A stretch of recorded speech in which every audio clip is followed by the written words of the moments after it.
8:36 is the time. More than 4,000 surviving victims of the contaminated blood scandal should receive provisional compensation of £100,000 each, a judge has said. The chairman of the Infected Blood Inquiry, the public inquiry, Sir Brian Langstaff, said there was a compelling case to make the payments quickly. So at least 2,400 people died after contracting HIV or hepatitis C through NHS treatments in the 70s and 80s. The government said it would urgently consider any recommendations. But giving evidence in 2021, then Health Secretary Matt Hancock said, of course, compensation would be paid to victims and their families if the public inquiry formally called for it. Is this a recommendation, or is this guidance? Is this definitely going to happen? Is it just an interim payment with more to come? Because 100 grand is not going to get the job done. A bit of all of the above. So this is a formal recommendation from the inquiry, which has been inserted into a formal interim report. The £100,000 is an interim compensation payment.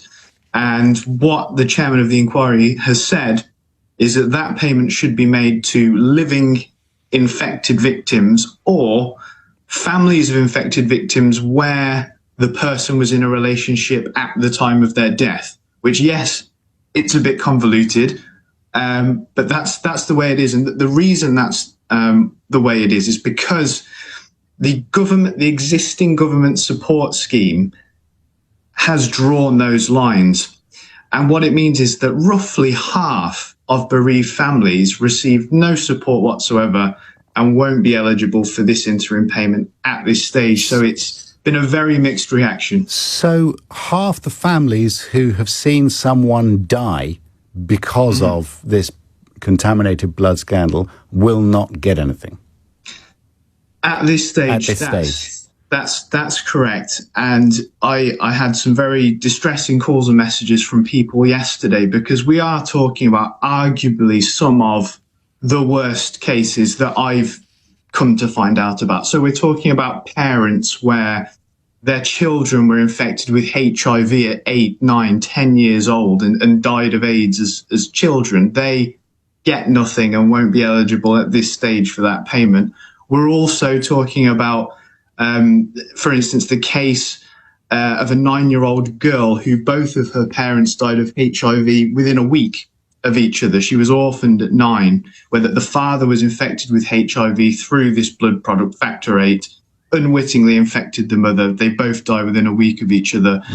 Cases like that, no interim payment at this stage, no support from the government whatsoever. So it's appalling, and I hope the government will address that, because it's not right to pit the families against each other. Who are you talking to from the government? Which department is Is it the Department for Health? So the Department of Health is ultimately responsible for the existing support scheme. It's called the English Infected Blood Support Scheme.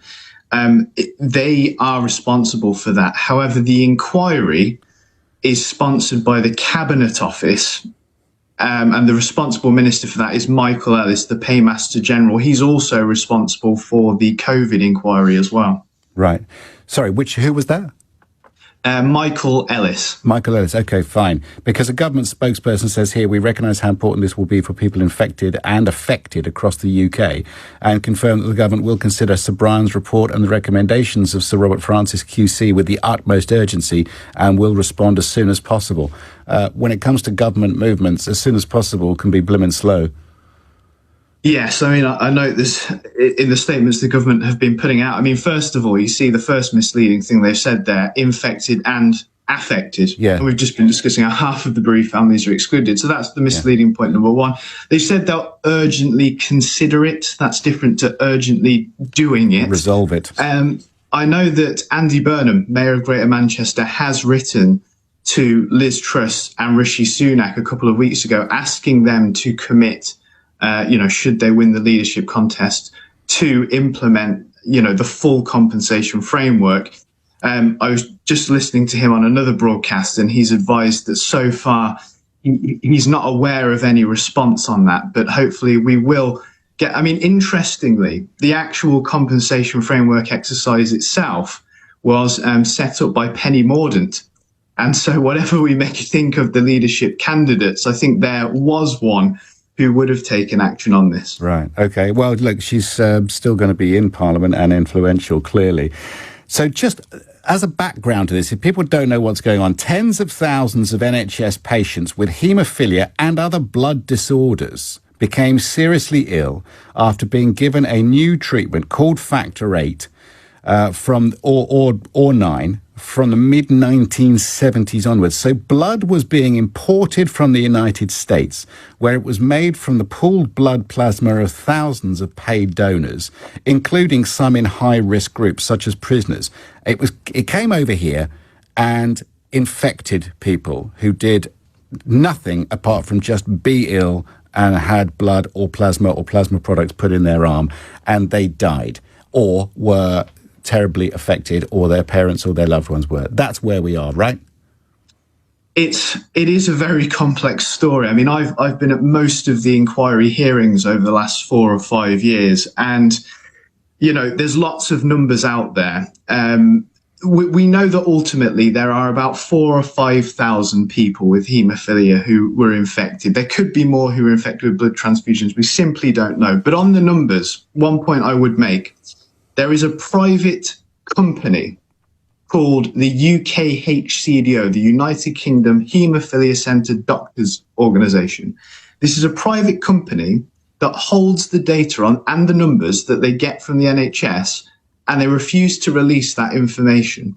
So the reason why you'll see all over the internet, every broadcast on this, all the numbers are totally different.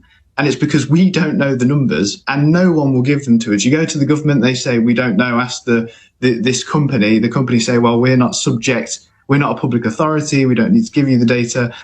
So we don't know the numbers, that's first of all. But back to the facts of how people got infected. So my father, like all haemophiliacs in the 70s and 80s, he went from using a relatively safe product for his bleeding disorder, haemophilia, called cryoprecipitate. The pharmaceutical companies got involved and changed the treatment of this disorder from what was something as simple as a blood transfusion to a commercialized industry with the products they sold for money, companies like Bayer, Baxter, Revlon Healthcare.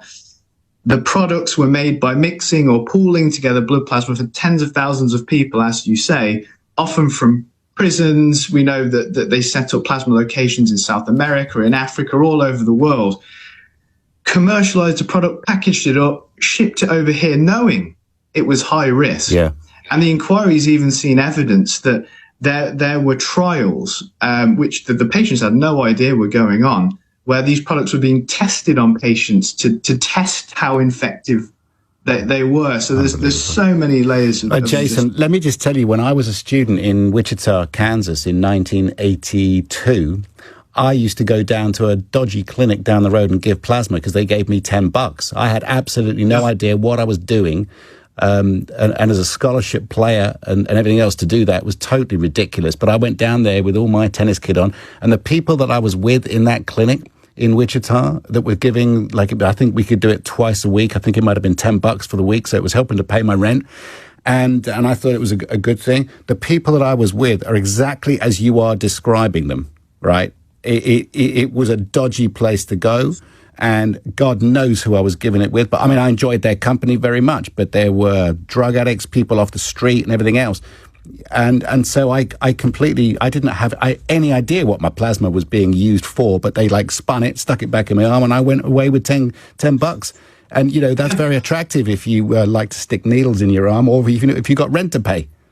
Yeah, I mean, don't get me wrong. Many, almost, I think, particularly in this country where we don't have paid donations, people do it out of the goodness of their heart. Absolutely right. It saves lives, and many people do it for the right reasons. But the problem, as you identify, when you pay someone for their blood or blood plasma, it gives them a motive to lie about their health status, about their lifestyle. There were no checks done. I remember very well. Gosh, what an amazing story. And let's speak again, whether there's progress or not. But let's, just please, I'd love to talk to you more about this.